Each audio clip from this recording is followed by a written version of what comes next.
أو كما قال عليه الصلاة والسلام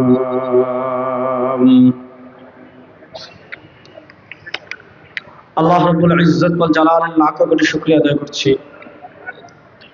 আল্লাহ তাআলা আমাদেরকে অত্যন্ত দয়া করে মায়া করে 2 নং জগৎপুর তালুকপাড়া সকল কবরবাসীদের রুহের মাগফিরাতের উদ্দেশ্যে 2 দিন ব্যাপী তাফসীরুল কোরআন মাহফিলের দ্বিতীয় দিন আসরের নামাজের পর আল্লাহ রাব্বুল ইজ্জত ওয়াল জালাল আমাদেরকে দুনিয়ার সকল কাজ থেকে ফারিগ করে আল্লাহ আমাদেরকে এই জান্নাতের বাগানে আসার বসার কথা বলার কথা শোনার তৌফিক দান করেছেন।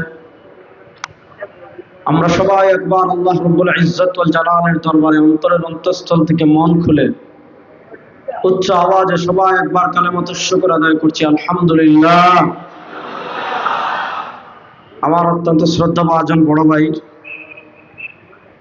এই মাহফিল আয়োজনে যিনি অত্যন্ত পরিশ্রম করে থাকেন, মদিনা গ্রুপ অফ ইন্ডাস্ট্রির সম্মানিত প্রতিষ্ঠাতা চেয়ারম্যান আশিকুর রহমান মাসুম ভাই যে বিশাল আয়োজন আপনাদের জন্য করেন, আপনারা খুশি না বেজার?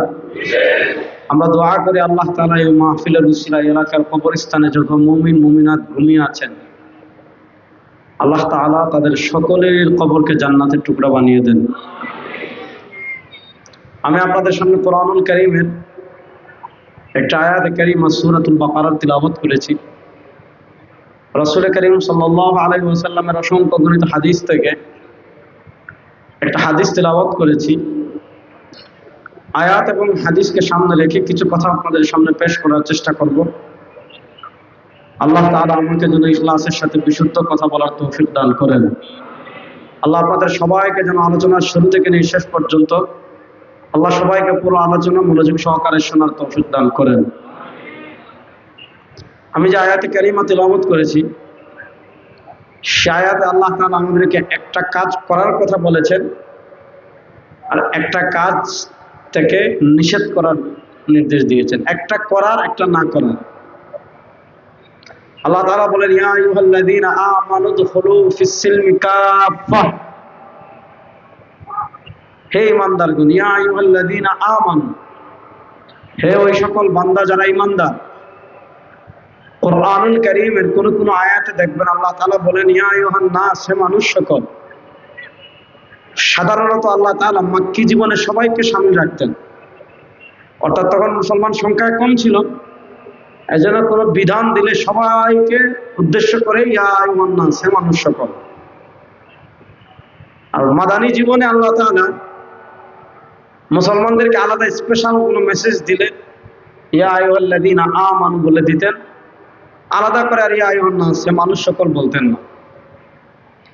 আল্লাহ তাআলা বলেন ইয়া আইয়ুহাল্লাযীনা আমানু, হে ঈমানদারগণ, অর্থাৎ তাওহীদ এবং রিসালাতে বিশ্বাসী যত বান্দা আছেন, যারা আল্লাহকে একমাত্র রব হিসেবে স্বীকার করেন, মুহাম্মদুর রাসূলুল্লাহ সাল্লাল্লাহু আলাইহি ওয়াসাল্লামকে সর্বশেষ এবং শ্রেষ্ঠ নবী হিসেবে স্বীকার করেন,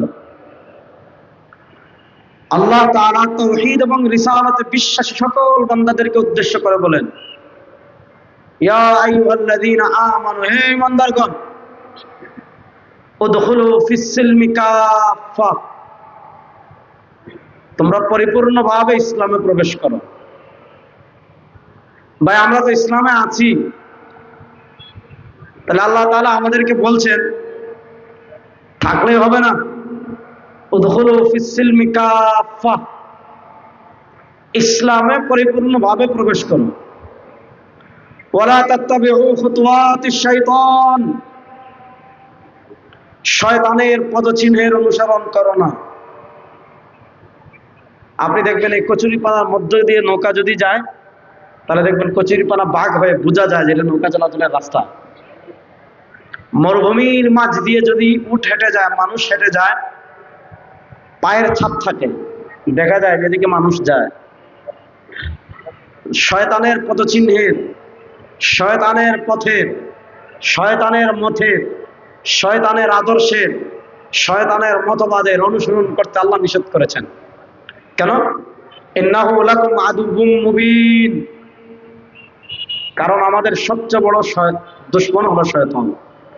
ইন্নাহু লাকুম আদুউম মুবিন, নিশ্চয় শয়তান তোমাদের প্রকাশ্য দুশমন, নিশ্চয় শয়তান তোমাদের প্রকাশ্য দুশমন। আপনার গন্তব্য আছে, আপনি যেতে চাচ্ছেন তিতাস, এই তিতাসে যাইতে যদি আপনাকে কেউ বাধা দেয়, সে আপনার সবচেয়ে বড় দুশমন। আপনার গন্তব্য যদি হয় ইন্ডিয়া, আপনাকে সেখানে পৌঁছাতে কেউ যদি বাধা দেয়, সে আপনার সবচেয়ে বড় দুশমন।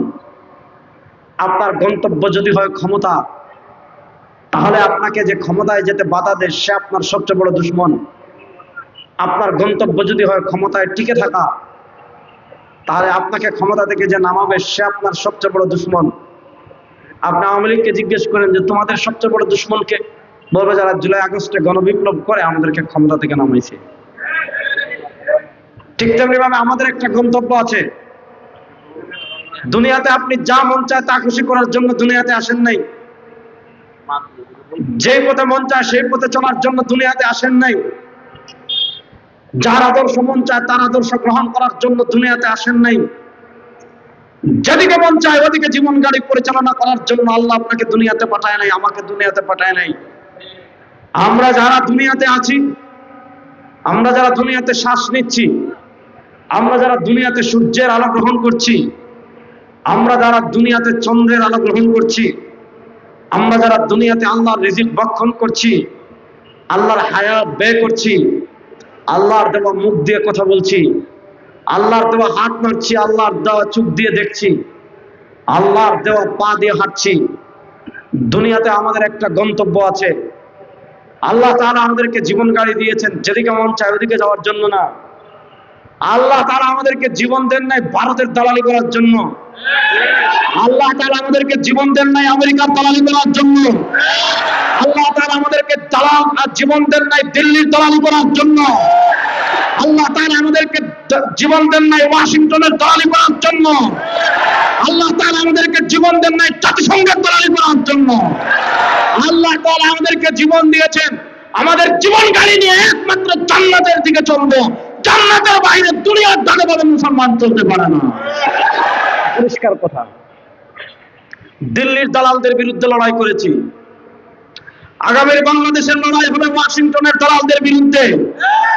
যারা এই বাংলাদেশে ভারতের এজেন্ডা বাস্তবায়ন করতে চাইবে, যারা এই বাংলাদেশে আমেরিকার এজেন্ডা বাস্তবায়ন করতে চাইবে, ওই ভারতের দালাল, আমেরিকার দালাল, ওই শর্তের বিরুদ্ধে যদি আরেকটা যুদ্ধ করার প্রয়োজন হয়, আরেকটা যুদ্ধ করার জন্য প্রস্তুত আছেন না?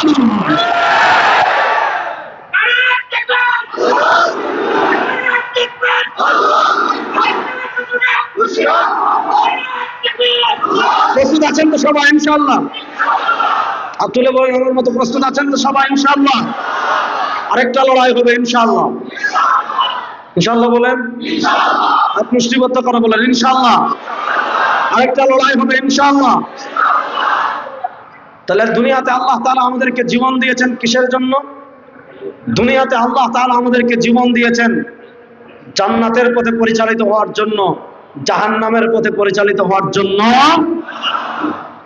তাহলে এবার জান্নাতের পথে যাওয়ার জন্য সবচেয়ে বড় বাধা শয়তান। জান্নাতের পথে যাওয়ার জন্য সবচেয়ে বড় বাধা ইবলিস, শয়তান। বলেন, জান্নাতের পথে যাওয়ার জন্য সবচেয়ে বড় বাধা হলো শয়তান। এজন্য আল্লাহ বলেন, যেহেতু শয়তান আমাদের জান্নাতের পথে যাওয়ার জন্য সবচেয়ে বড় বাধা, আল্লাহ বলেন ইন্নাহু লাকুম আদুউম মুবিন, সে যেহেতু সবচেয়ে বড় বাধা, সুতরাং সে তোমাদের সবচেয়ে বড় দুশমন। সে আমাদের সবচেয়ে বড় দুশমন। বলেন, সে আমাদের সবচেয়ে বড়, আমাদের সবচেয়ে বড় দুশমনের নাম, ভয় পাইতেছেন সবাই না? বলেন, আমাদের সবচেয়ে বড় শয়তানের, আমাদের সবচেয়ে বড় দুশমনের নাম, আরো জোরে বলেন, আমাদের সবচেয়ে বড় দুশমনের নাম। এবার মনে রাখবেন, শয়তান দুই প্রকারের। কুল আউযু বিরাব্বিন নাস, মালিকিন নাস, ইলাহিন নাস, মিন শাররিল ওয়াসওয়াসিল খান্নাস, আল্লাযী ইউওয়াসওয়িসু ফি সুদুরিন নাস মিনাল জিন্নাতি ওয়ান নাস। এক প্রকার শয়তান হলো জিন, আর আরেক প্রকার শয়তান হলো মানুষ। এক প্রকার শয়তান হলো জিন, আর আরেক প্রকার শয়তান হলো মানুষ। দেখেন, জিন শয়তান থেকে বাঁচার জন্য আপনি হুজুর থেকে তাবিজ নেন, জিন শয়তান থেকে বাঁচার জন্য আপনি হুজুর থেকে পানি পড়া নেন, জিন শয়তান থেকে বাঁচার জন্য আপনি রাত্রে একাকী চললে বুকে ফু দেন, কুল হুয়াল্লাহ পড়েন, কুল আউযু বিল ফালাক পড়েন, কুল আউযু বিন নাস পড়েন। রাতে ঘরে একাকী থাকলে জিন যাতে না আসতে পারে আপনি কোরআনুল কারীম বের করে সূরা জিন পড়েন। কেন পড়েন? এজন্য পড়েন যাতে জিন মানে জিন নামক যে শয়তান ওটার থেকে আপনি বাঁচতে পারেন। তাহলে প্রশ্ন হলো, জিন যেমন শয়তান আছে, মানুষ যেমন শয়তান আছে না নাই? মানুষ শয়তান কেমনে চিনবেন রে ভাই? মানুষ শয়তান কেমনে চিনবেন রে ভাই? মানুষ সন্তান কেমনে চিনবেন রে ভাই? পথ সহজ। জিন শয়তানের কাজ কি? জিন শয়তানের কাজ মানুষকে আল্লাহর পথ থেকে বিচ্যুত করা। জিন শয়তানের কাজ মানুষকে জান্নাতের পথ থেকে বিচ্যুত করা। জিন শয়তানের কাজ মানুষকে কোরআন থেকে বিচ্ছিন্ন করা। জিন শয়তানের কাজ মানুষকে ইসলাম থেকে বিচ্যুত করা। জিন শয়তানের কাজ মানুষকে শরিয়া থেকে বিচ্যুত করা। দুনিয়াতে মানুষ নামী যারা আপনাকে কোরআন থেকে বিচ্ছিন্ন করবে, দিন থেকে বিচ্ছিন্ন করবে, ইসলাম থেকে বিচ্ছিন্ন করবে, শরিয়া থেকে বিচ্ছিন্ন করবে, জান্নাতের পথ থেকে বিচ্ছিন্ন করবে, বুঝবেন সে যত বড় যাই কিছু হোক না কেন, সে মানুষ নামদারে আপাদমস্তক ইবলিস শয়তান ছাড়া কিছু না। ওয়ালা তাত্তাবিউ খুতুওয়াতিশ শাইতান। এবার একটা হাদিস বলি, তাহলে আমরা সহজে বুঝবেন। আমরা যেমন এখানে বসে আছি, রাসূল সাল্লাল্লাহু আলাইহি ওয়াসাল্লাম একদিন, একটু চা দিন, আমার কালকে গলা ভেঙে গেছে। হ্যাঁ, রাসূল সাল্লাল্লাহু আলাইহি ওয়াসাল্লাম একদিন সাহাবায়ে কেরাম রিদওয়ানুল্লাহি আলাইহিম আজমাইনকে নিয়ে এইভাবে বসে আছেন। রাসূল সাল্লাল্লাহু আলাইহি ওয়াসাল্লামের হাতে লাঠি মুবারক ছিল। রাসূল সাল্লাল্লাহু আলাইহি ওয়াসাল্লাম তার লাঠি মুবারক দিয়ে সোজা একটা দাগ দিয়েছেন। আল্লাহ রাসূল সাল্লাল্লাহু আলাইহি ওয়াসাল্লাম তার লাঠি মুবারক দিয়ে সোজা দাগ দিয়ে বলেছেন, আমার উম্মাহ, মনোযোগ, তাওয়াজ্জুহ। আল্লাহ রাসূল সাল্লাল্লাহু আলাইহি ওয়াসাল্লাম লাঠি মুবারক দিয়ে দাগ দিয়ে বলেছেন, আমার উম্মাহ, ফাহাদা সিরাতুম মুস্তাকিম। আমার উম্মাহ, এই সোজা পথটাই হলো জান্নাতের পথ। না সুবহানাল্লাহ, বাড়িতে গিয়ে জোরে বলবেন। ফাহাদা সিরাতুম মুস্তাকিম, এই সোজা পথটাই হলো জান্নাতের পথ। এরপরে কি করেছেন?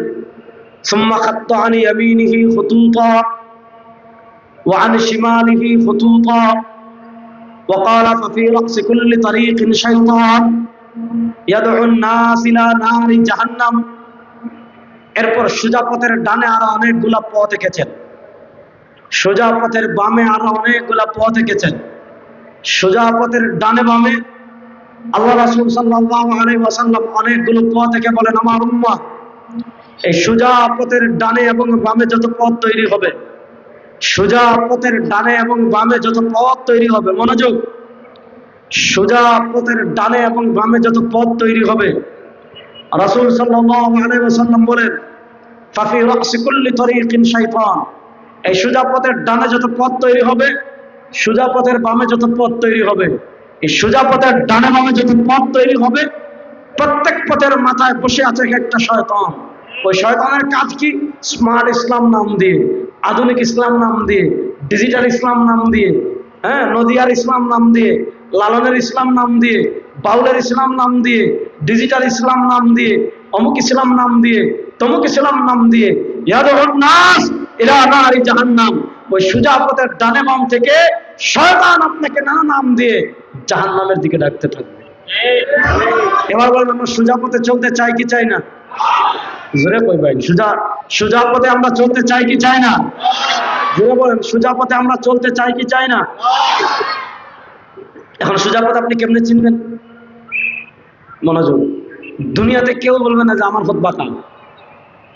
আমাদের দেশে বন্ডপীর আছে, নামাজ নাই, রোজা নাই, ওযু নাই, গোসল নাই, পর্দা নাই, মুছ কাটে না, গুফ কাটে না, তারপর হলো শরীর থেকে ফাটার গন্ধ আসে, গোসল না করতে করতে করতে করতে কাপড় দুর্গন্ধময় হয়ে গিয়েছে, গাঁজা খেতে খেতে দাঁতে গাঁজার দাগ পড়ে গিয়েছে।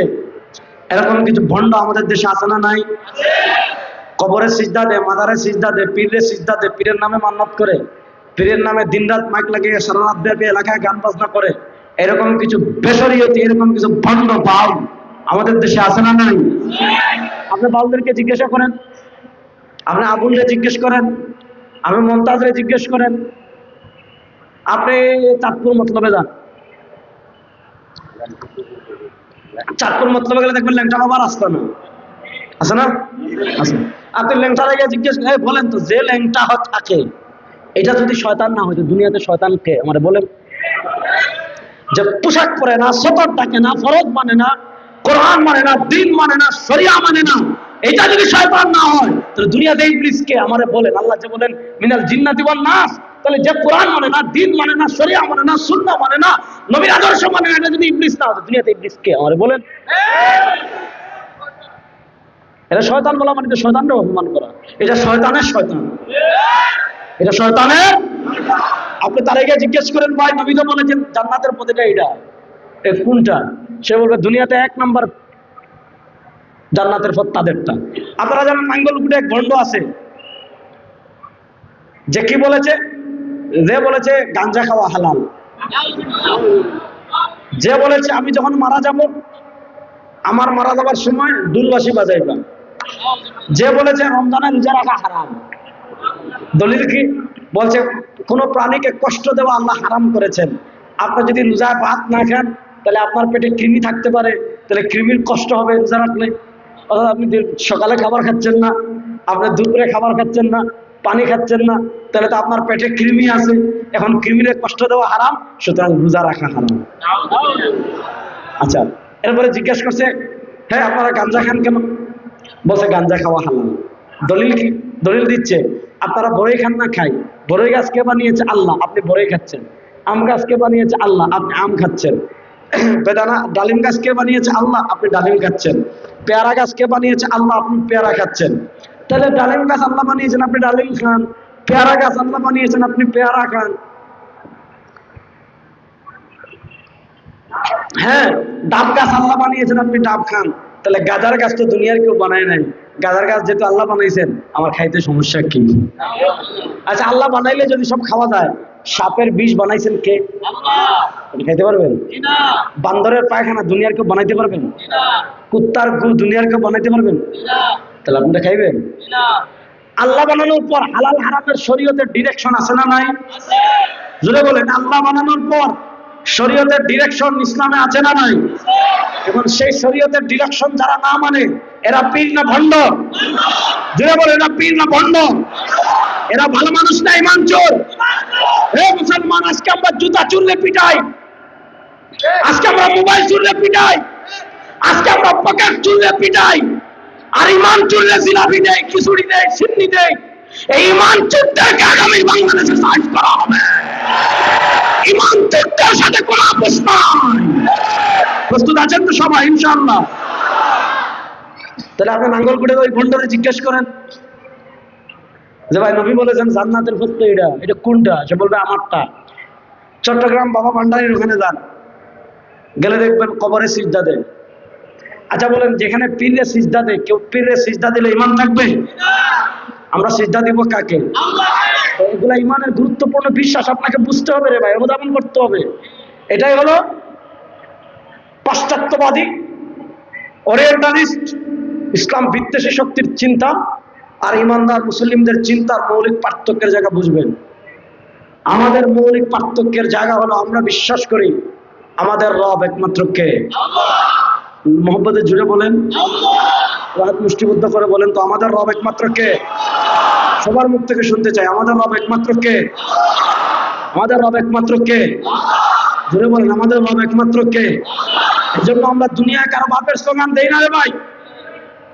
দুনিয়া তো কারো বাপের স্লোগান দেয় না, কারো নেতার স্লোগান দেয় না, কারো নেত্রীর স্লোগান দেয় না। আমাদের স্লোগান লা ইলাহা ইল্লাল্লাহ। এরকম হাত মুষ্টিবদ্ধ করবেন, আমাদের স্লোগান কি? লা ইলাহা। জুড়ে বলেন না, আমাদের স্লোগান কি? লা ইলাহা।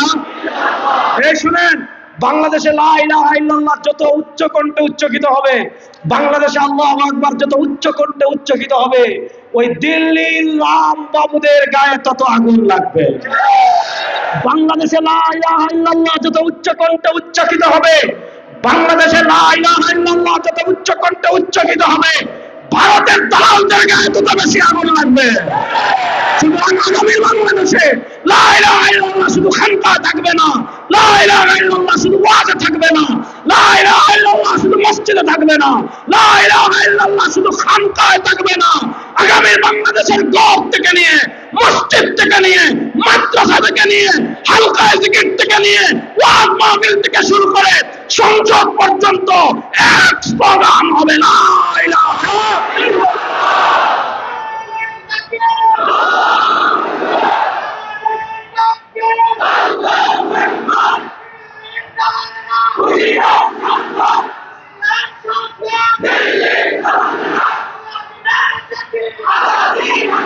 সবাই প্রস্তুত আছেন তো ইনশাআল্লাহ? তাহলে আমাদের স্লোগান কি লা ইলাহা, বা আকাশ বাতাস প্রকম্পিত করে বলেন আমাদের স্লোগান কি লা ইলাহা, আরো জোরে বলেন আমাদের স্লোগান কি লা ইলাহা। একটা মিছিল দেওয়ার জন্য প্রস্তুত আছেন তো লা ইলাহা ইল্লাল্লাহ? মিছিলের বাইরে মনে আমার সাথে নাই নাকি? তো কেউ একটা বসে রয়েছেন, সবাই হাত তুলেন তো বিসমিল্লাহ। এটা লা ইলাহা ইল্লাল্লাহ মিছিল হবে তো ইনশাআল্লাহ? তেরা মেরা রিশতা ক্যা,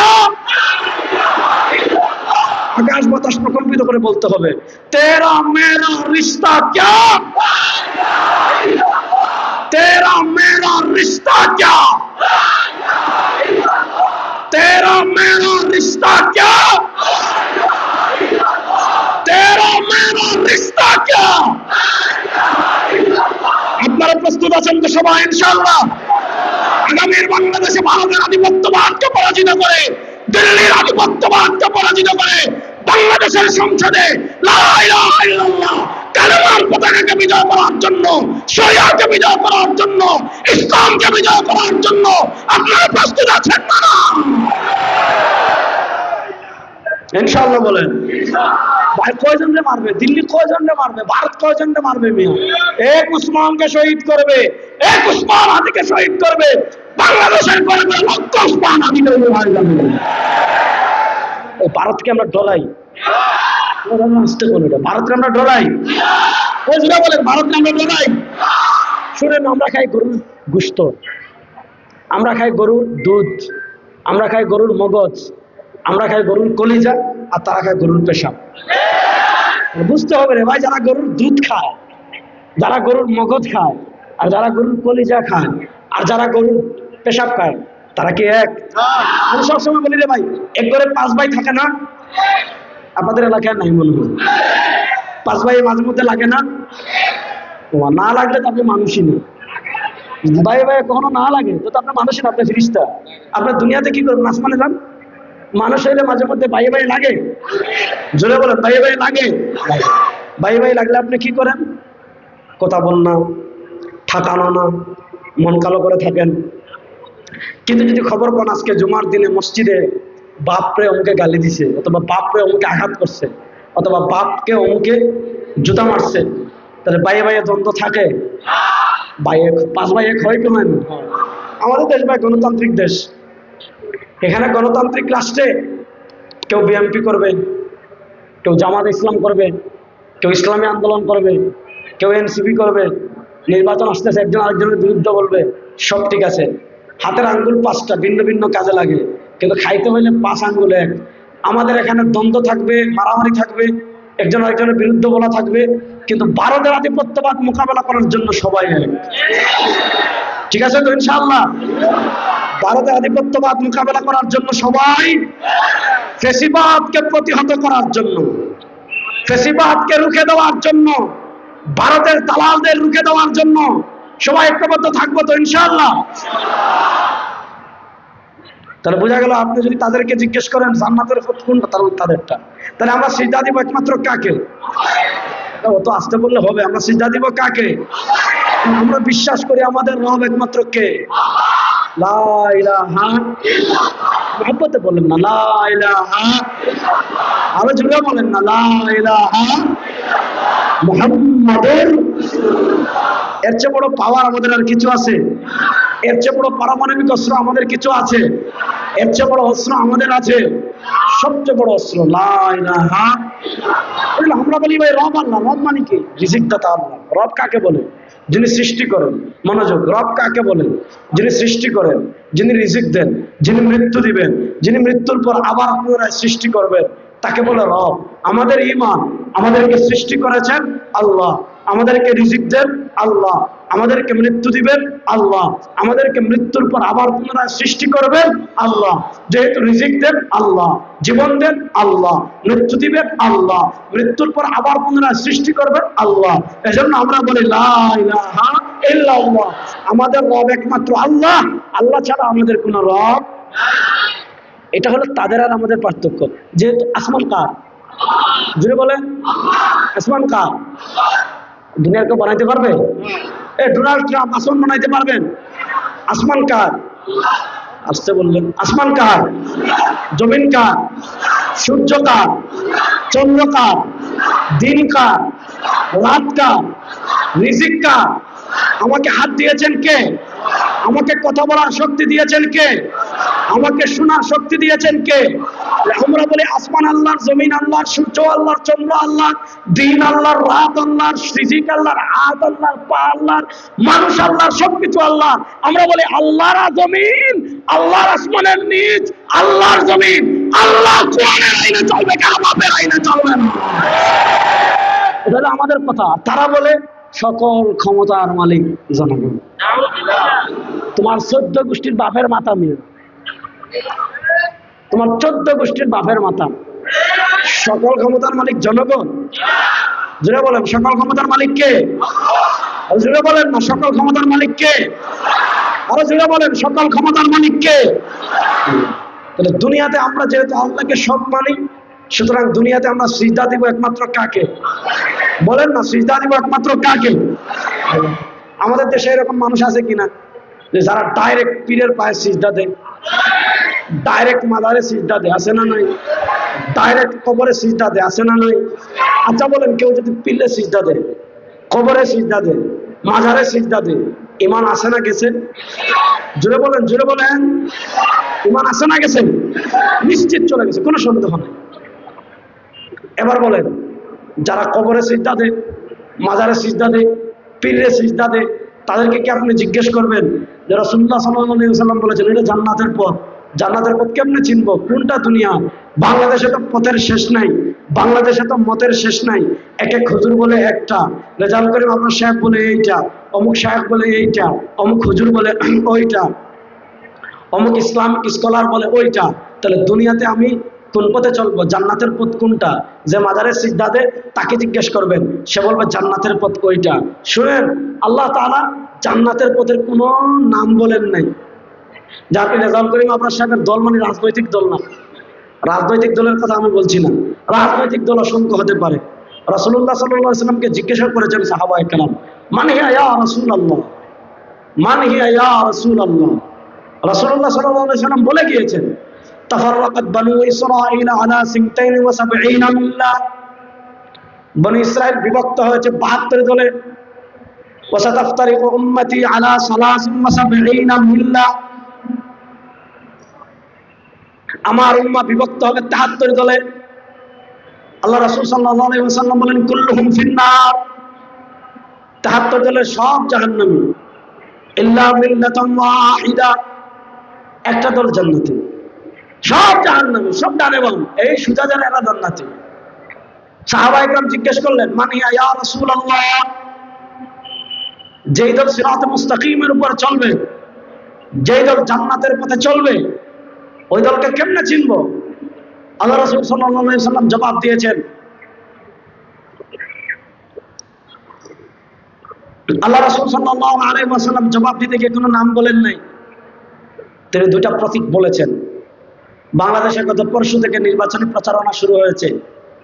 আপনার ব্যক্তি চিনা লাগবে না, যদি দেখেন আপনার রাস্তা দিয়ে স্লোগান দিয়ে যাচ্ছে, ওই মার্কা আছে রে, পুরুষ মার্কা দানের শীষ, তাহলে আপনি বুঝবেন উনি বিএনপি করেন।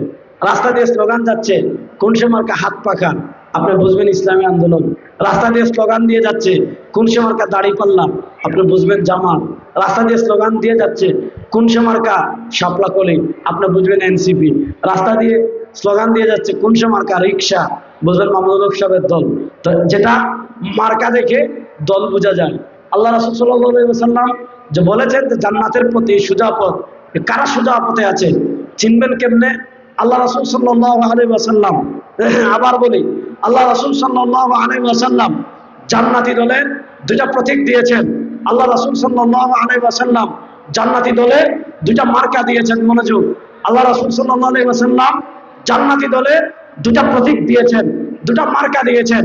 মার্কা নাম্বার 1 মা আনা আলাই, নবী। মার্কা নাম্বার 2 আসহাবি, সাহাবী।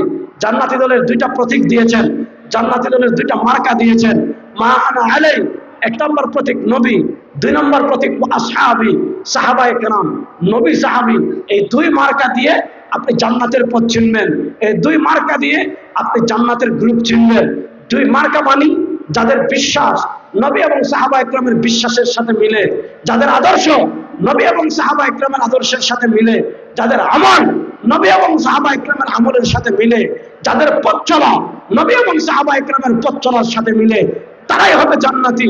যাদের বিশ্বাস নবী এবং সাহাবা ইকরামের বিশ্বাসের সাথে মিলবে না, যাদের আমল নবী এবং সাহাবা ইকরামের আমলের সাথে মিলবে না, যাদের আদর্শ নবী এবং সাহাবা ইকরামের আদর্শের সাথে মিলবে না, যাদের পথ চলা নবী এবং সাহাবা ইকরামের পথ চলার সাথে মিলবে না, রব্বে কাবার কসম করে বলি, তারা যেই নামে আসুক, যেই প্রতীকে আসুক, যেইভাবে আসুক, যাদের আদর্শ, যাদের আমল, যাদের বিশ্বাস, যাদের পথ চলা নবী এবং সাহাবা ইকরামের আদর্শ, আমল, বিশ্বাস এবং পথ চলার সাথে মিলবে না, রব্বে কাবার কসম করে বলি, রব্বে কাবার কসম করে বলি, তারা কশিন কালে জান্নাতের পথের প্রতীক হতে পারে না, পারে না, পারে না। তাহলে জান্নাতি দলের প্রতীক কয়টি? সবাই বলেন, জান্নাতি দলের প্রতীক কয়টি? পরে আল্লাহ ভোটের সময় যদি তো আজকে বলেন তাহলে কেমন হবে? বলেন না, জান্নাতি দলের প্রতীক কয়টি? এই যুবকরা জুড়ে বলেন, জান্নাতি দলের প্রতীক কয়টি? কি কি? নবী সাহাবী। বলেন, জান্নাতি দলের প্রতীক কয়টি? আস্তে বলেন, জান্নাতি দলের প্রতীক কয়টি? আরো জোরে বলেন, জান্নাতি দলের প্রতীক কয়টি? কি কি? মনে থাকবে তো, নবী এবং এই 2 আলামত, 2 মার্কা কখনো ওভারটেক করা যাবে। আপনি বললেন বিএনপি সৈনিক, ভোট দেন নাই, আপনি কে সৈনিক? আপনি বললেন আপনি জামাতে ইসলামী, দাড়ি পাল্লায় ভোট দেন নাই, আপনি কিসের জামাতে ইসলামী? আপনি বললেন ইসলামী আন্দোলন, আপনি হাত পাকা ভোট দেন নাই, কিসের ইসলামী আন্দোলন?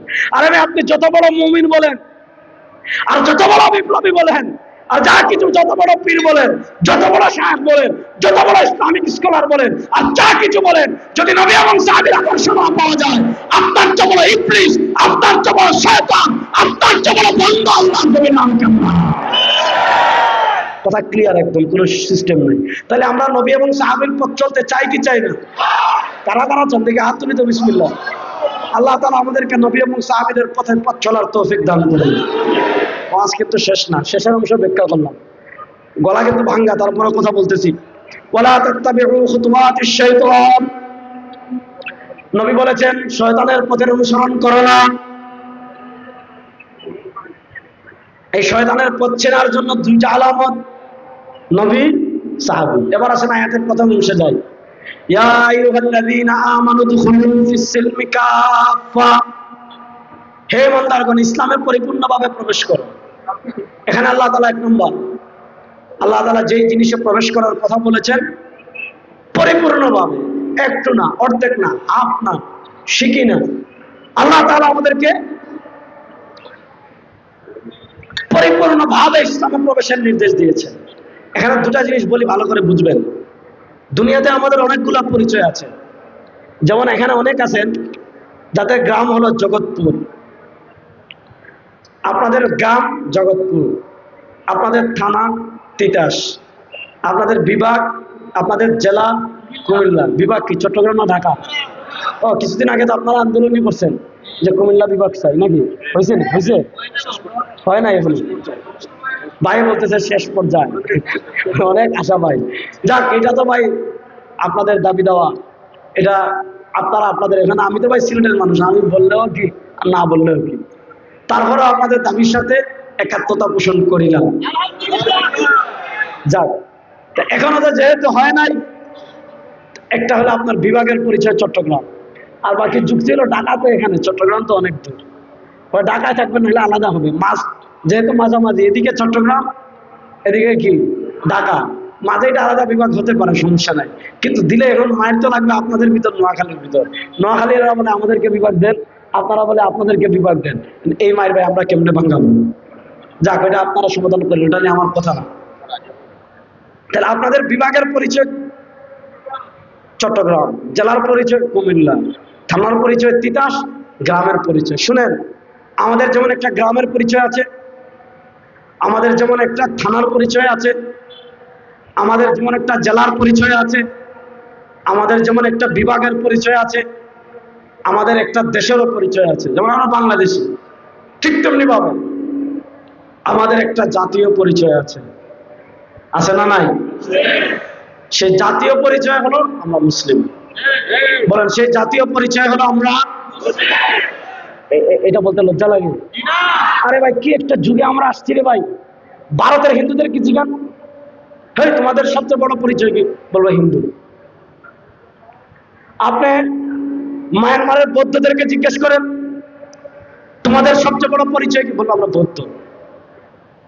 আপনি ইসরায়েলের ইহুদিদেরকে জিজ্ঞেস করেন, তোমাদের সবচেয়ে বড় পরিচয় কি? বলে আমরা ইহুদি। আপনি ইউরোপ আমেরিকার খ্রিস্টানদেরকে জিজ্ঞেস করেন, তোমাদের সবচেয়ে বড় পরিচয় কি? বলবে আমরা খ্রিস্টান। হিন্দুরা বলে আমাদের সবচেয়ে বড় পরিচয় হিন্দু। ইহুদিরা বলে আমাদের সবচেয়ে বড় পরিচয় ইহুদি। খ্রিস্টানরা বলে আমাদের সবচেয়ে বড় পরিচয় খ্রিস্টান। বৌদ্ধরা বলে আমাদের সবচেয়ে বড় পরিচয় বৌদ্ধ। আজকে কপাল পোড়া মুসলমান, আজকে সারা পৃথিবীতে কপাল পোড়া মুসলমান তৈরি হয়েছে। আজকে সারা পৃথিবীতে কপাল পোড়া নরাধম মুসলমান তৈরি হয়েছে। সামান্য ক্ষমতার জন্য, সামান্য চেয়ারের জন্য, আমেরিকাকে খুশি করার জন্য, ভারতকে খুশি করার জন্য, ইসরায়েলকে খুশি করার জন্য মুসলমান পরিচয় দিতে পারে না। মুসলমান পরিচয় দিতে লজ্জাবোধ করে, মৌলবাদী পরিচয় দিতে লজ্জাবোধ করে, বলে আমাদের সবচেয়ে বড় পরিচয় আমরা সেকুলার মুসলিম। নাউজুবিল্লাহ বাড়িতে কে বলবেন? জোরে বলেন না নাউজুবিল্লাহ। কবরের প্রশ্ন কয়টা? আমার সিলেটের মানুষের তো 3টা। তিতাসের মানুষের কবরের প্রশ্ন কয়টা? মা রব্ব, তারপরে কি মামা? বলেন না, তারপরে কি মামা? আপনি খালি কবরে বললেন।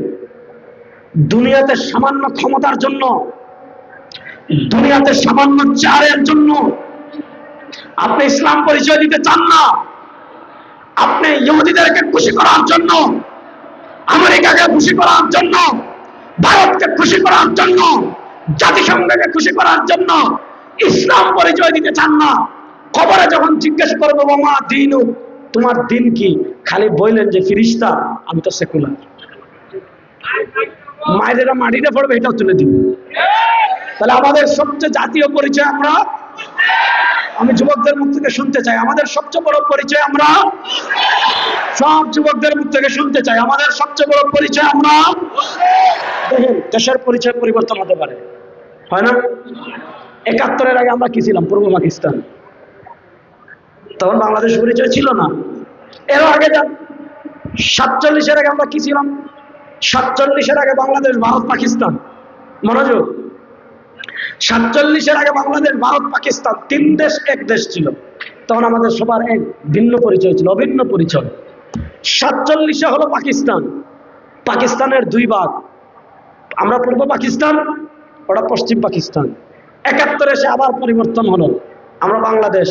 তাহলে বোঝা গেল দেশের পরিচয় পরিবর্তন হতে পারে, নেতার পরিচয় পরিবর্তন হতে পারে, নেত্রীর পরিচয় পরিবর্তন হতে পারে, দলের পরিচয় পরিবর্তন হতে পারে, বিভাগের পরিচয় পরিবর্তন হতে পারে, জেলার পরিচয় পরিবর্তন হতে পারে, গ্রামের পরিচয় পরিবর্তন হতে পারে। গ্রাম পরিবর্তন হবে, জেলা পরিবর্তন হবে, থানা পরিবর্তন হবে, নেতা পরিবর্তন হবে, নেত্রী পরিবর্তন হবে, দল পরিবর্তন হতে পারে, দেশ পরিবর্তন হতে পারে।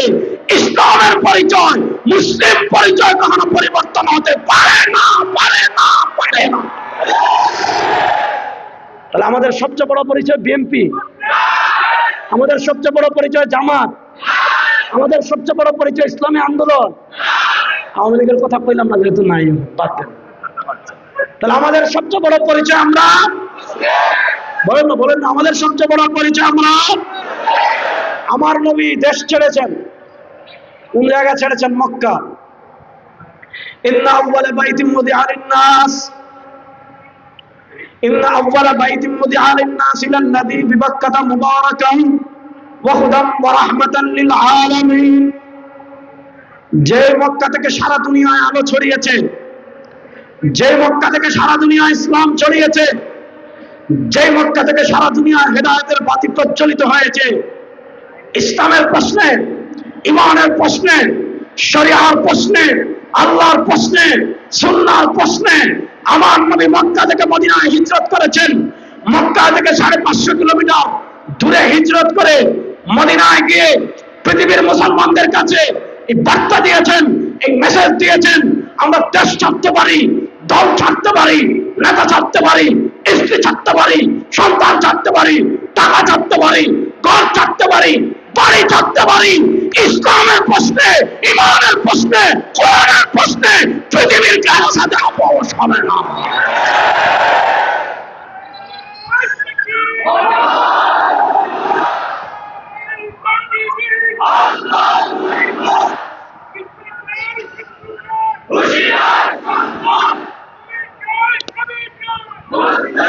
না, এটা আরো আসতে বলেন, আরো আসতে বলেন। মুসলিম মুসলিম আরো আসতে বলেন। আকাশ বাতাস প্রকম্পিত করে বলেন।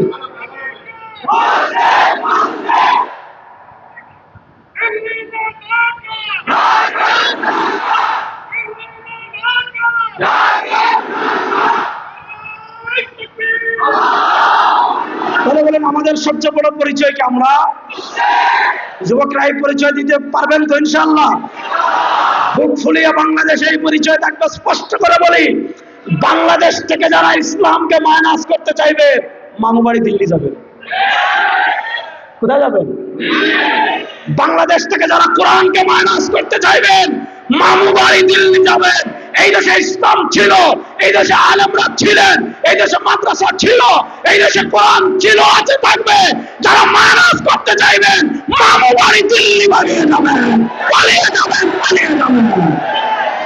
পৃথিবীর কারণে আমরা ডরাই না। শুনেন, তাহলে একটা স্বাধীনতা হয়েছে 47-এ, আর একটা স্বাধীনতা 71-এ। শুনেন, 47-এর মাধ্যমে ভারত থেকে আলাদা হয়েছি, 71-এর মাধ্যমে পাকিস্তান থেকে আলাদা হয়েছি। বাংলাদেশ 71-এর আগে যাবে না ইনশাআল্লাহ। ভাই আমার গলা ভাঙা, আপনাদের তো ভাঙবে না, তারপরে কষ্ট করে বলতেছি, বাংলাদেশ 71-এর আগে যাবে। বাংলাদেশ কখনো পাকিস্তানে ফিরে যাবে না ইনশাআল্লাহ। জোরে বলেন ইনশাআল্লাহ। কিন্তু যারা মনে করেন বাংলাদেশ 47-এর আগে যাবে, যারা বাংলাদেশের টকশুতে বসে এই শাহবাগী নাস্তিক, এগুলার দেহ হইল বাংলাদেশ, অন্তর হইল দিল্লি। এগুলার শরীর হইল বাংলাদেশ, আত্মা হইল ভারতে। যারা বাংলাদেশের টকশুতে বসে শাহবাগে মোমবাতি জ্বালিয়ে যারা এই স্বপ্ন দেখেন 47-এর আগে বাংলাদেশ ফিরে যাবে, ভারতের অঙ্গরাজ্যে পরিণত হবে, এই স্বপ্ন যারা দেখেন পৃথিবী উল্টে যাবে, এই স্বপ্ন কখনো বাস্তবায়ন হবে না। বাংলাদেশ পাকিস্তানেও ফিরে যাবে না, ভারতের দরজা ক্লোজ। এই যুবকরা ভালো করে মনে রাখবেন, আমাদের সবচেয়ে বড় দুশ্মনের নাম ইন্ডিয়া।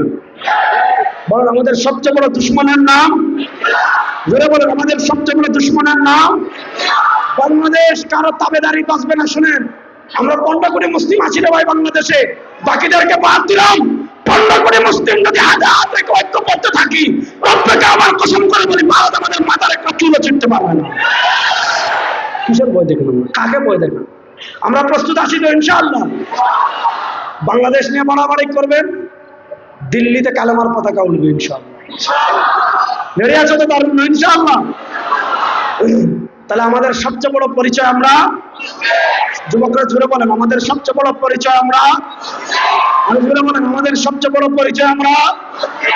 ইসলামের প্রশ্নে পৃথিবীর কারোর সাথে আপোষ, আর আসতে বলেন ইসলামের প্রশ্নে পৃথিবীর কারোর সাথে আপোষ, কোরআনের প্রশ্নে পৃথিবীর কারোর সাথে আপোষ, শরিয়ার প্রশ্নে আপোষ, শরিয়ার প্রশ্নে পৃথিবীর কারোর সাথে আপোষ নাই, পৃথিবীর কারোর সাথে আপোষ। এবার আল্লাহ তাআলা আমাদেরকে কি বলেন বুঝেন। ইয়া আইয়ুহাল্লাযীনা আমানু, হে ইমানদারগণ, উদখুলু ফিস সিলমি কাফা, মনোযোগ। ইয়া আইয়ুহাল্লাযীনা আমানু, হে ইমানদারগণ, উদখুলু ফিস সিলমি কাফা। আল্লাহ বলেন তোমরা পরিপূর্ণভাবে ইসলাম গ্রহণ করো, ইসলামে প্রবেশ করো। কাদেরকে বলছেন? যারা ঈমানদার। পয়েন্টটা বুঝবেন। আল্লাহ ইহুদিদেরকে বলছেন না, আল্লাহ খ্রিস্টানদেরকে বলছেন না, আল্লাহ হিন্দুদেরকে বলছেন না, আল্লাহ বৌদ্ধদেরকে বলছেন না, আল্লাহ নাস্তিকদেরকে বলছেন না, আল্লাহ মুমিনদেরকে বলছেন, আল্লাহ মুসলিমদেরকে বলছেন, আল্লাহ ঈমানদারদেরকে বলছেন। আল্লাহ ঈমানদারদেরকে কি বলছেন? আল্লাহ মুমিনদেরকে কি বলছেন? আল্লাহ মুসলিমদেরকে কি বলছেন? বলছেন উদখুলু ফিস সিলমি কাফা, তোমরা সবাই পরিপূর্ণভাবে ইসলামে প্রবেশ করো। প্রশ্ন হলো কেন বললেন? আয়াতের শান নজুলটা বুঝেন। হযরত আব্দুল্লাহ ইবনে সালাম রাদিয়াল্লাহু তাআলা আনহু, তিনি আগে ইহুদি ছিলেন। মনোযোগ, তিনি আগে ইহুদি ছিলেন। যখন তিনি খবর পেলেন রাসূল করিম সাল্লাল্লাহু আলাইহি ওয়াসাল্লাম মদিনায় এসেছেন, যখন তিনি খবর পেলেন রাসূল করিম সাল্লাল্লাহু আলাইহি ওয়াসাল্লাম মদিনায় এসে নবুয়তের দাবি করছেন, নিজেকে নবী দাবি করছেন, নিজেকে শ্রেষ্ঠ নবী দাবি করছেন, নিজেকে শেষ নবী দাবি করছেন। আব্দুল্লাহ ইবনে সালাম যেহেতু ইহুদিদের আলেম, আব্দুল্লাহ ইবনে সালাম যেহেতু ইহুদিদের পণ্ডিত ব্যক্তিত্ব, তিনি বললেন মুহাম্মদুর রাসূলুল্লাহ সাল্লাল্লাহু আলাইহি ওয়াসাল্লামকে পরীক্ষা করব। কি পরীক্ষা করব? যে তিনি সত্য নাকি মিথ্যা নবী। কেমন পরীক্ষা করবে? তিনি বললেন আমার কাছে এমন কিছু প্রশ্ন আছে যে প্রশ্নগুলো নবীকে ছাড়া, আল্লাহর রাসূল ছাড়া পৃথিবীর আর কেউ দিতে পারবে না। ওই প্রশ্নের উত্তরগুলো শুধু নবীরাই দিতে পারবেন, ওই প্রশ্নের উত্তরগুলো শুধু রাসূলরাই দিতে পারবেন। যদি তিনি সত্য নবী হন তাহলে প্রশ্নগুলোর উত্তর দিবেন, আর যদি সত্য নবী না হন তিনি প্রশ্নগুলোর উত্তর দিতে পারবেন না। আব্দুল্লাহ ইবনে সালাম রাদিয়াল্লাহু তাআলা আনহু রাসূল করিম সাল্লাল্লাহু আলাইহি ওয়াসাল্লামের কাছে আসলেন। আশা বলেন ইয়া মুহাম্মদ ইন্নী সাইলুকা আন সালাস, ও মুহাম্মদ সাল্লাল্লাহু আলাইহি ওয়াসাল্লাম আমি আপনাকে তিনটা প্রশ্ন করব। ফাইন আযাবতা ফাইন্নাকা নাবিয়্যুন হক, ও মুহাম্মদ সাল্লাল্লাহু আলাইহি ওয়াসাল্লাম যদি আপনি এই তিন প্রশ্নের উত্তর দিতে পারেন তাহলে আপনি সত্য নবী, আর যদি তিন প্রশ্নের উত্তর দিতে না পারেন আপনি জীবনেও সত্য নবী না। তিন প্রশ্নের এক নম্বর প্রশ্ন, আখবিরনি আন আউয়ালি আসমাতিস সাআ, ও নবী আপনি বলুন তো কিয়ামতের প্রথম আলামত কি? প্রশ্ন নম্বর 2, আখবিরনি আন আউয়ালি তাআমি আহলিল জান্নাহ, আমাকে আপনি বলেন আল্লাহ তাআলা জান্নাতে প্রথম কি খাবার খাওয়াবেন? প্রশ্ন নম্বর 3, আমাদের সমাজে কিছু বাচ্চা দেখবেন তার চেহারা হুবহু বাপের চেহারার সাথে মিলে, আবার কিছু বাচ্চা দেখবেন তার চেহারা হুবহু মায়ের চেহারার সাথে মিলে। রাসূলুল্লাহ সাল্লাল্লাহু আলাইহি ওয়াসাল্লামের কাছে আব্দুল্লাহ ইবনে সালাম জানতে চাইলেন, ও মুহাম্মদ সাল্লাল্লাহু আলাইহি ওয়াসাল্লাম আপনি বলেন বাচ্চার চেহারা কখন বাপের সাথে মিলে, বাচ্চার চেহারা কখন মায়ের সাথে মিলে? আল্লাহ রাসূল সাল্লাল্লাহু আলাইহি ওয়াসাল্লাম বলেছেন, আব্দুল্লাহ ইবনে সালাম আপনি আগামীকাল আসবেন, আগামীকাল আসলে আপনার প্রশ্নের উত্তর দিব। আগামীকাল মানে আল্লাহ রাসূল সাল্লাল্লাহু আলাইহি ওয়াসাল্লাম জানেন যে জিবরিল রাতে উত্তর নিয়ে আসবেন, জিবরিল জানিয়ে দিবে, নবী করিম সাল্লাল্লাহু আলাইহি ওয়াসাল্লাম জানবেন, জানিয়ে দিবেন। জিবরিল রাতে জানিয়ে দিলেন। পরের দিন আব্দুল্লাহ ইবনে সালাম আসলেন। প্রশ্ন নাম্বার 1 কি ছিল? প্রশ্ন নাম্বার 1 ছিল আমাকে আপনি বলুন কিয়ামতের প্রথম আলামত কি? আল্লাহ রাসূল সাল্লাল্লাহু আলাইহি ওয়াসাল্লাম জবাব দিয়েছেন, আউয়ালু আসরাতিস সাআ, ও আব্দুল্লাহ ইবনে সালাম শোনো, আউয়ালু আসরাতিস সাআ কিয়ামতের প্রথম আলামত হলো খুরুজুন নার, আগুন বের হবে। আপনারা দেখেন আমেরিকার লস অ্যাঞ্জেলেসে পাহাড় থেকে আগুনের লেলিহান শিখা বের হয়ে দাবানলে জ্বালিয়ে দেয়। অস্ট্রেলিয়ায় আগুনের দাবানল ছড়িয়ে পড়ে, ইসরায়েলে আগুনের দাবানল ছড়িয়ে পড়ে। আল্লাহ তাআলা পুরো ইসরায়েলকে যেন দাবানল দিয়ে ধ্বংস করে দেন। এক নম্বর প্রশ্ন, খুরুজুন, আমাদের দেশে যা গার্মেন্টস আগুন লাগে এগুলো না, আমাদের দেশে যে বিল্ডিং এগুলা হলো এই আমাদের দেশের মানুষ, এরা ধনী আরো ধনী, ধনী আরো ধনী হতে চায়, আর ধনী ধনী হতে গিয়ে গরিবের রক্ত চুষে। এটার নাম হলো পুঁজিবাদ। এই অর্থনীতিতে পুঁজিবাদ যেদিন থেকে আসছে, আরে ভাই একজন মানুষের জীবন চলতে কত টাকা লাগে? 60-70 বছরের জীবন চলতে কত টাকা লাগে? তাহলে প্রশ্ন হলো এক এসালাম 5টা ব্যাংক কেন চুরি করে ফেললো? এক দরবেশ, চিনছেন সবাই চিনি, এক দরবেশ চিনছেন নি? কত হাজার কোটি টাকা চুরি করছে? 57,000 কোটি টাকা। আরে ভাই একজনের জীবন চলতে কত টাকা লাগে যে একজন 57,000 কোটি টাকা চুরি করে? এই চোরদেরকে আর বাংলাদেশের ক্ষমতায় আমরা নেব না ইনশাআল্লাহ। ভারতে আছেন, ভারতে থাকেন, আপা অপারে থাকেন,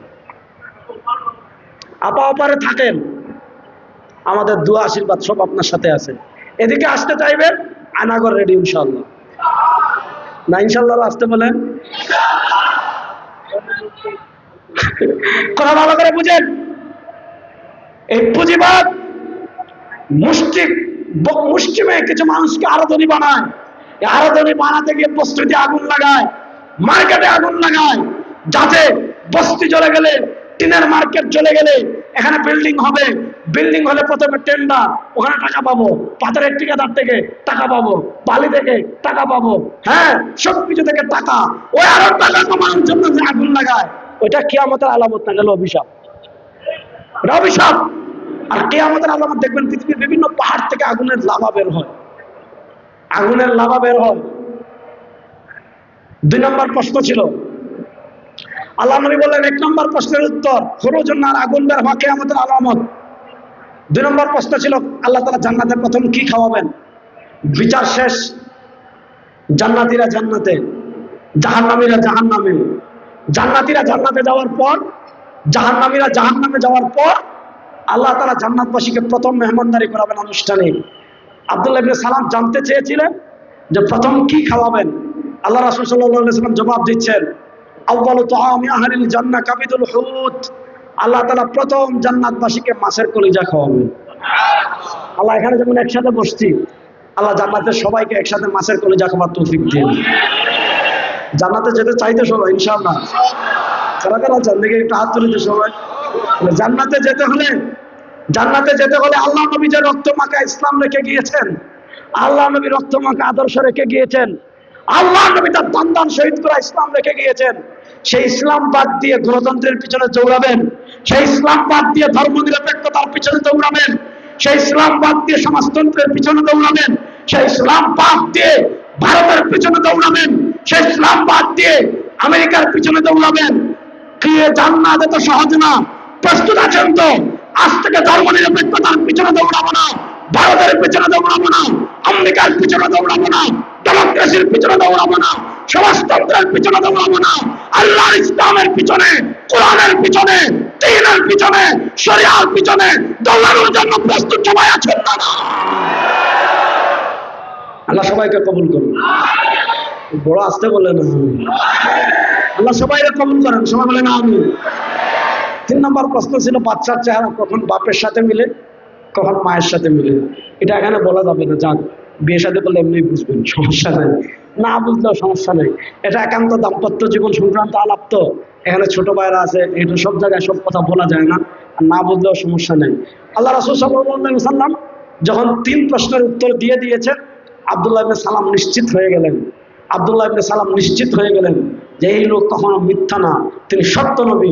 সাথে সাথে কালেমা পড়লেন, আশহাদু আল্লা ইলাহা ইল্লাল্লাহু ওয়াহদাহু লা শারীকা লাহু ওয়া আশহাদু আন্না মুহাম্মাদান আবদুহু ওয়া। উনি কি ছিলেন? পয়েন্ট, মনোযোগ, তাওয়াজ্জুহ, তরুণরা মনোযোগ। তিনি কি ছিলেন? ইহুদিদের পণ্ডিত ছিলেন, আলেম ছিলেন। তিনি বলেন, ইয়া রাসূলুল্লাহ, আমি যদি এখন ইহুদিদের কাছে গিয়ে ইসলাম গ্রহণ করি, ইসলামের ঘোষণা দেই, তারা মনে করবে আপনি আমাকে জাদু করেছেন, টাকা দিয়েছেন, ঘুষ দিয়েছেন। এক কাজ করবেন, এদেরকে এখানে ডাকেন, তাদের সামনে কালেমা পড়ে মুসলমান হলো। আল্লাহ নবী তাদেরকে ডাকলেন, এরা আসলো। আব্দুল্লাহ ইবনে সালাম রাদিয়াল্লাহু তাআলার পর্দার আড়ালে আল্লাহ রাসূল সাল্লাল্লাহু আলাইহি ওয়াসাল্লাম জিজ্ঞাসা করলেন, কাইফা আব্দুল্লাহ ফিকুম, তোমরা বলো আব্দুল্লাহ ইবনে সালাম লোকটা কেমন? তারা বলছে, খাইরুনা ওয়াবনু খাইরিনা, আব্দুল্লাহ ইবনে সালাম খুব ভালো মানুষ, শুধু ভালো মানুষ না, ওয়াবনু খাইরিনা, ভালো মানুষের ছেলে, ভালো মানুষ। সাইয়্যিদুনা, আব্দুল্লাহ ইবনে সালাম আমাদের নেতা, শুধু তিনি নেতা না, ওয়াবনু সাইয়্যিদিনা, নেতার ছেলে নেতা, ভালো মানুষের ছেলে ভালো মানুষ, নেতার ছেলে নেতা। আব্দুল্লাহ, আল্লাহ রাসূল বলেন, আচ্ছা ভালো মানুষের ছেলে ভালো মানুষ, নেতার ছেলে নেতা যদি মুসলমান হয়ে যায় ব্যাপারটা কেমন হবে? এটা কশিনকালেও সম্ভব না, মাআযাল্লাহ। আমাদের নেতার ছেলে নেতা, আমাদের ভালো মানুষের ছেলে ভালো মানুষ, তিনি কখনো মুসলমান হতে পারেন না। যখন এই কথাটা বলেছেন, আব্দুল্লাহ ইবনে সালাম বের হয়ে বললেন, আশহাদু আল্লা ইলাহা ইল্লাল্লাহ ওয়াহদাহু লা শারীকা লাহু ওয়া আশহাদু আন্না মুহাম্মাদান আবদুহু ওয়া রাসূলুহু। একটু আগে বলেছে তিনি নেতার ছেলে নেতা, ভালো মানুষের ছেলে ভালো মানুষ। যখন আব্দুল্লাহ ইবনে সালাম কালেমা পড়ে মুসলমান হয়ে গেলেন, এখন ইহুদিরা বলে শাররুনা ওয়াবনু শাররিনা, সে খারাপ, তার বাপ খারাপ, দাদা খারাপ, তার 14 গোষ্ঠী খারাপ। এটা ইহুদিদের স্বভাব হলো পোল্টিবাজি, ইহুদিদের স্বভাব হলো পোল্টিবাজি। শুনেন, এই যুবকরা এভাবে হাত মুষ্টিবদ্ধ করেন তো ইনশাআল্লাহ, বলেন ইনশাআল্লাহ। সামনে সময় আসতেছে ইনশাআল্লাহ, ইনশাআল্লাহ বলেন। ভাদ্র মাসের কুত্তারে মানুষ যেভাবে পিটায়, আগামীতে ইসরায়েলের ইহুদিদেরকে ওইভাবে পিটানো হবে ইনশাআল্লাহ, সারা পৃথিবীতে ইনশাআল্লাহ। শুনেন, আমাদের নেতা, আমরাও আমাদের নেতার অপেক্ষায় আছি। আমাদের নেতার অপেক্ষা না, আমাদের নেতা ঈসা তো একদিন আসবেন। ঈসা আসার আগে সময় আর বেশি দিন বাকি নয়। আপনারা প্রস্তুতি নেন। হিন্দুস্তানে হিন্দুবাদী আধিপত্যবাদী শক্তির বিরুদ্ধে লড়াই হবে, ইহুদিবাদী শক্তির বিরুদ্ধে লড়াই হবে। বায়তুল মাকদিস বিজয় হবে হবে ইনশাআল্লাহ। পৃথিবীর কেউ জমায় রাখতে পারবে না।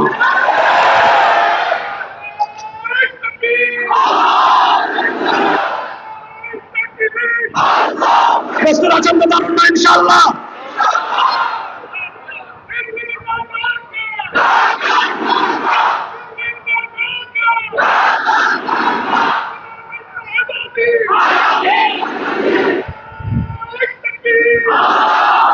ইনশাআল্লাহ শুনেন, বায়তুল মাকদিসে ইসলামের পতাকা সামনে উঠতেছে ইনশাআল্লাহ। সময় বেশি দিন বাকি নাই। এখন মক্কা মদিনায় যেভাবে যাই, আগামীতে বায়তুল মাকদিস ওইভাবে যাবো ইনশাআল্লাহ। জোরে বলেন না ইনশাআল্লাহ। কিপটামি করেন করো, জোরে বলেন না ইনশাআল্লাহ। আজান কয়টা? 40। আর একটু সময় আছে। আমার গলা ভেঙে গেছে তো আগ থেকে, কাল থেকে গলা ভাঙা। আর একটু বলি, শুনবেন তো ইনশাআল্লাহ? শুনেন, আব্দুল্লাহ ইবনে সালাম রাদিয়াল্লাহু তাআলা আনহু যখন কালেমা পড়ে মুসলমান হয়ে গেলেন, ইসলাম গ্রহণ করার পর তিনি 100 ইসলামকে ফলো করেন, কোনো সন্দেহ নেই। কিন্তু দেখেন, আল্লাহ তাআলা সব ধর্মে একদিনকে সম্মানী করেন। আমাদের ইসলাম ধর্মে শনি, রবি, সোম, মঙ্গল, বুধ, বৃহস্পতি, শুক্র, এই 7 দিনের মধ্যে শ্রেষ্ঠ দিন কি বার? সবাই বলেন, শ্রেষ্ঠ দিন কি বার? কোনো সন্দেহ নাই। আমাদের 7 দিনের মধ্যে ইন্না মিন আফদালি আইয়ামিকুম ইয়াউমুল জুমআহ, ইমাম বুখারী রাহমাতুল্লাহ আলাইহি সহিহ বুখারীতে বর্ণনা এনেছেন যে তোমাদের মধ্যে শ্রেষ্ঠতম দিন শুক্রবার। শুক্রবারকে আল্লাহ যেমন সম্মানী করেছেন, আল্লাহ শুক্রবারকে সম্মানিত করার সাথে সাথে শুক্রবারের কিছু আমলও আমাদেরকে দিয়েছেন। আব্দুল্লাহ ইবনে সালাম মুসলমান হওয়ার পর শুক্রবারকে তিনি 100 সম্মানী মনে করেন। শুক্রবার ব্যাপারে তার কোনো সন্দেহ নাই, শুক্রবার নিয়ে তার কোনো ইশকাল নাই। কিন্তু আগে যেহেতু তিনি ইহুদিদের আলেম ছিলেন, ইহুদিদের পণ্ডিত ছিলেন, ইহুদি ধর্মে শনিবার ছিল সম্মানী। আল্লাহ তাআলা তাদেরকে শনিবারে মাছ ধরতে নিষেধ করেছিলেন, আপনারা জানেন। তো শুক্রবারকে তিনি 100 সম্মান করতেন। শুক্রবার নিয়ে তার কোনো আপত্তি নাই, শুক্রবার নিয়ে তার কোনো সন্দেহ নাই। কিন্তু আগের ধর্মে যেহেতু শনিবার সম্মানী ছিল, তার অন্তরের কোণায় শনিবারের প্রতি একটা টান হয়ে গেছে। আমাদের ধর্মে উটের গোশত খাওয়া হালাল, আমাদের ধর্মে উটের দুধ খাওয়াও হালাল। ইহুদিরা এটার দুধও খেত না, ইহুদিরা উটের গোশতও খেত না।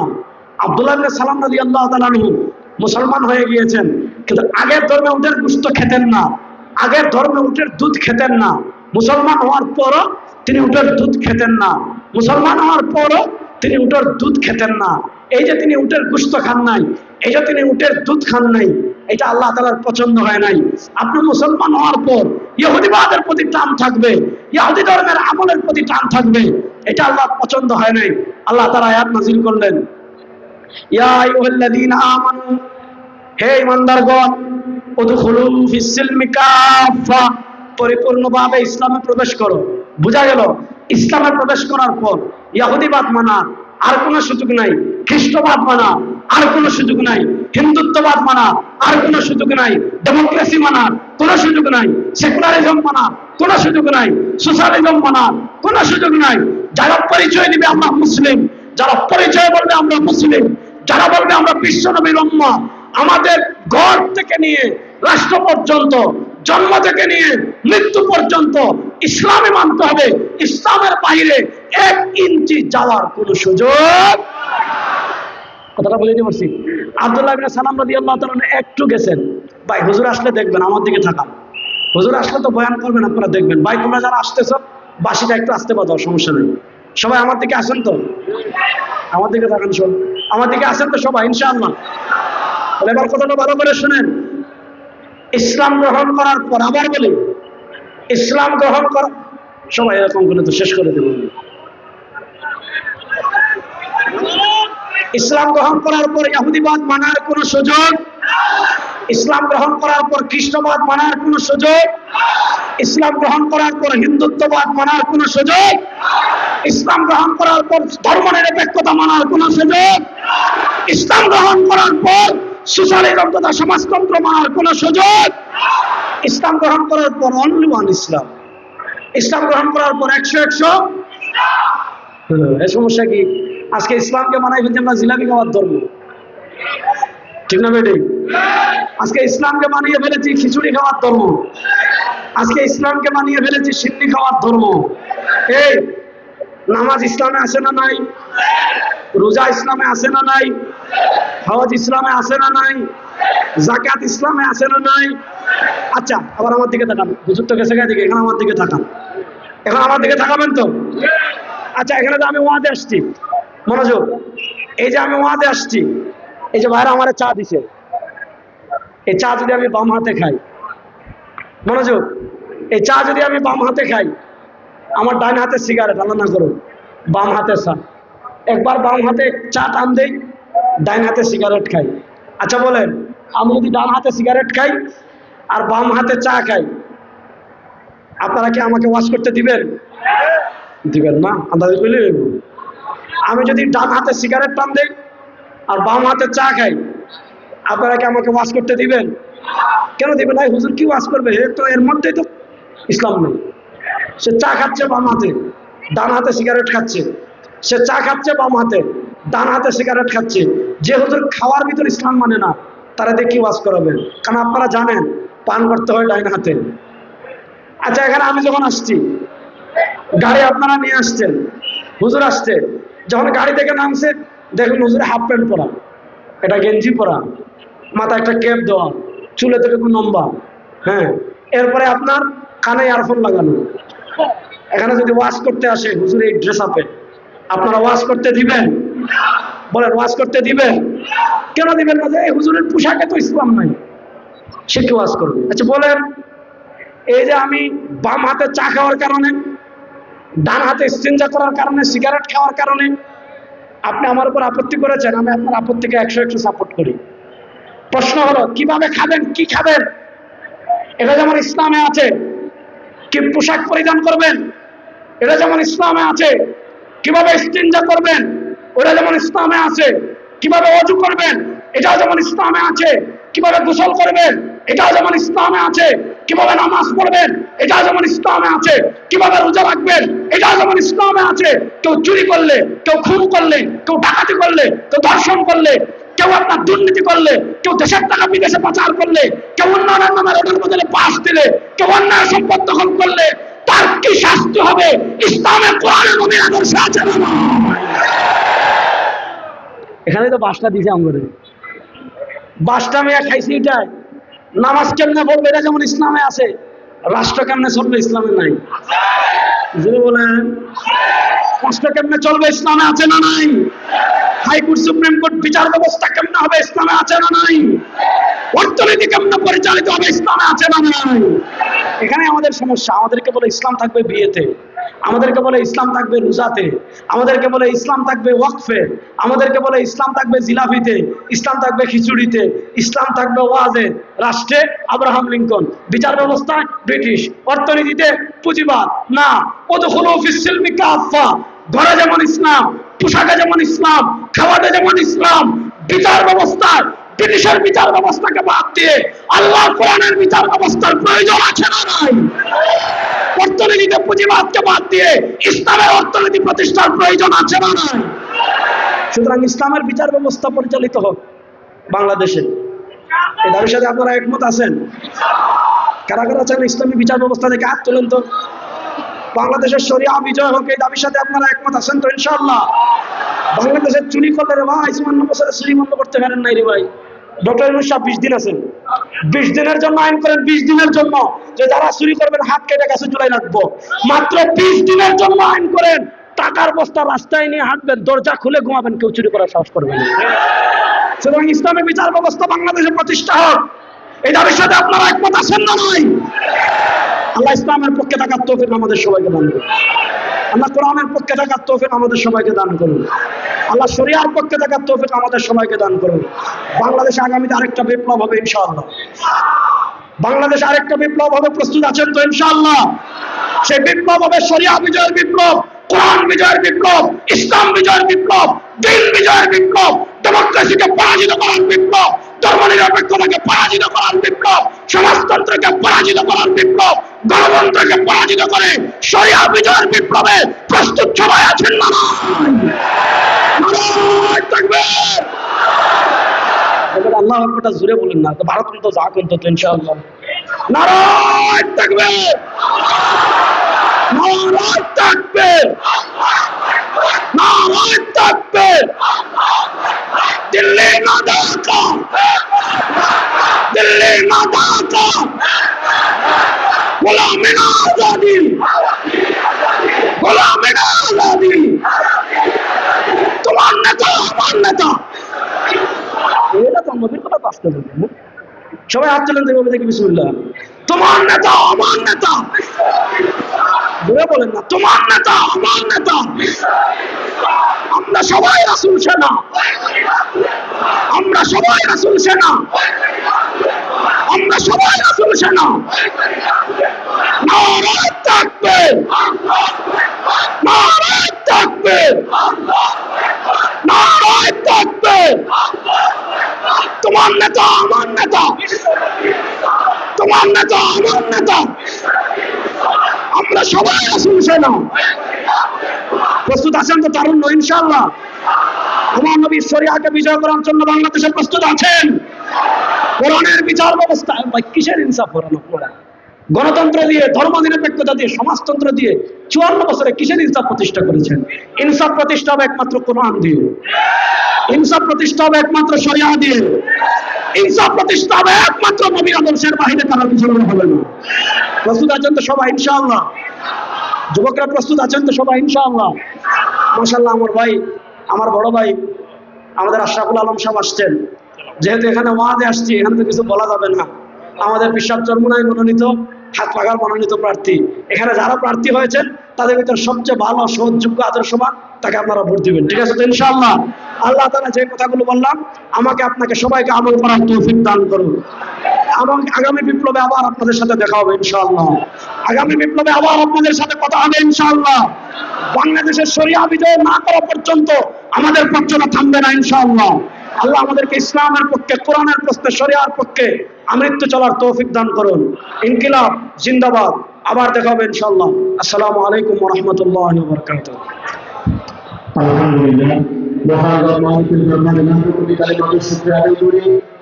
দীর্ঘকাল পর্যন্ত আমরা প্রণয় শুনেছি বাতিলের আতঙ্কে আল্লাহ রাব্বুল আলামিন ভোট পরিকল্পনা থেকে আলহামদুলিল্লাহ।